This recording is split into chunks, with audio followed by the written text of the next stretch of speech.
We are at one of the most interesting sites I've ever been to anywhere in the world, and that is the tank graveyard. From all the years of the war, all of the old tanks that were left by Ethiopia, all of the old cars have been left here. There's thousands and thousands and thousands of them. It's really, really fascinating.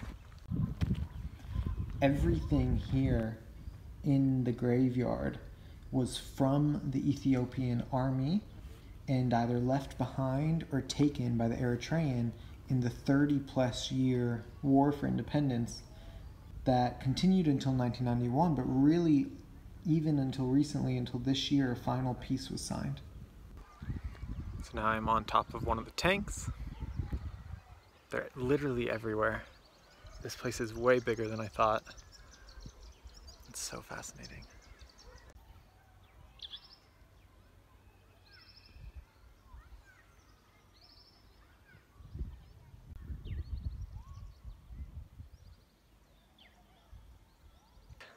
There's literally the gun right there.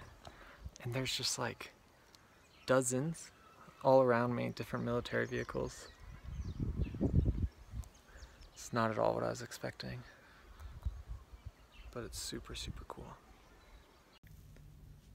And as cool as it is to see all of these tanks and to see all of these military vehicles stacked one on top of another, walking around here, I feel like it's so important to think about the part of the history that these are telling, especially because this isn't a history that most people know about.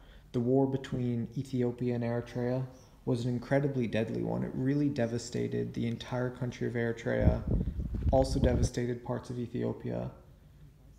So many people died in this fight, and it's very recent. You know, it ended in my lifetime. And so when I look at all these vehicles, I think about the people that were driving them, you know, the battles that happened. You know, it's not just a cool big piece of metal, but it has a story, it has a human element, and I think that's always important when visiting places like this to keep in mind.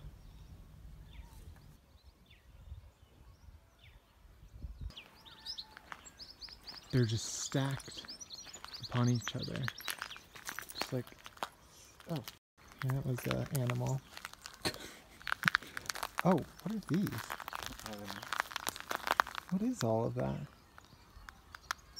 Well, okay. It's kind of scary. This is pretty. But it's not just at the graveyard that you see tanks in Eritrea. They're all across the country, left behind on the side of roads, all over as you drive. You see them everywhere.